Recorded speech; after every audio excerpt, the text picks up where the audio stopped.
Welcome to yet another edition of We Are at War, where we're thinking about looking at spiritual warfare, and we're doing it under the guise of questions, thoughts, things that are asked about trying to understand spiritual warfare. In the context of the questions, we're discovering that we're coming up with this idea, this real good backdrop against which we can understand those things that are happening in the world around us. The question is a good one. Are there different kinds of demons?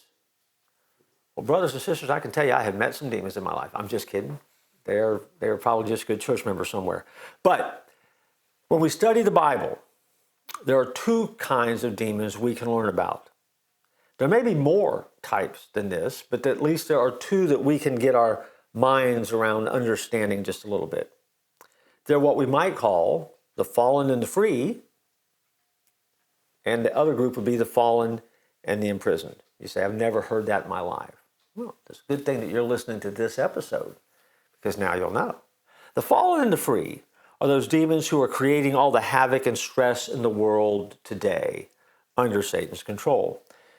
There also are the fallen and imprisoned demons, a class of demons who are already imprisoned in one of those compartments of hell. Jude 1:6 says this, "And the angels who did not keep their proper domain, but left their own abode, he has reserved in everlasting change under darkness for the judgment of the great day.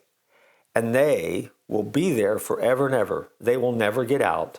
And the scripture says it's because they did not keep in their proper domain. What does that mean?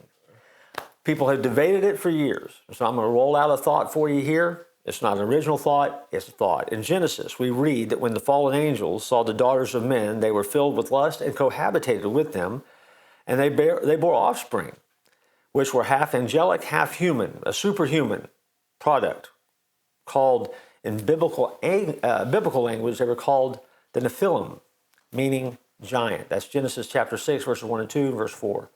This violation of the God-given boundaries so grieved God that he decided immediately to send a flood to destroy the whole earth, saving only 8 souls alive through the ark.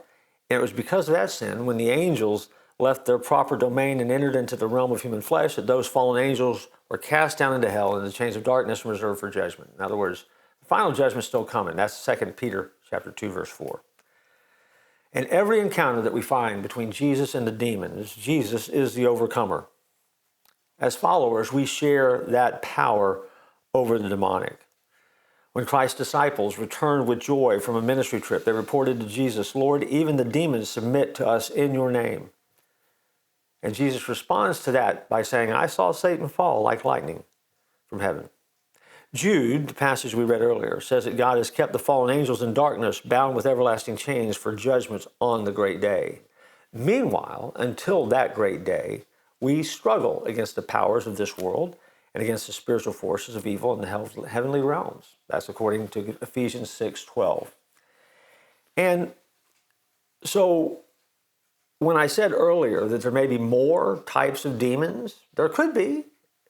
But again, you always lean back into what the Bible tells us, and you have to believe that the Bible tells us what we need to know or what we need to be aware of. So based upon that, we can come up with at least 2 categories, and I just kind of broke those down for you. There could be more, I don't know. But I know this, that if you're a follower, you don't have to sweat a demon possessing you, and if you stay close to God, you'll discover victory in the spiritual warfare that takes place around us on a regular basis. That's all I can tell you. If you're worried about it, get close to Jesus. If you don't know Jesus, you need to take care of that business as well. Believe, trust, and follow him. And in the end of the day, know this, that God wins in the end, and the battle is already over, and you can rest in that. I look forward to joining you next time on We Are at War.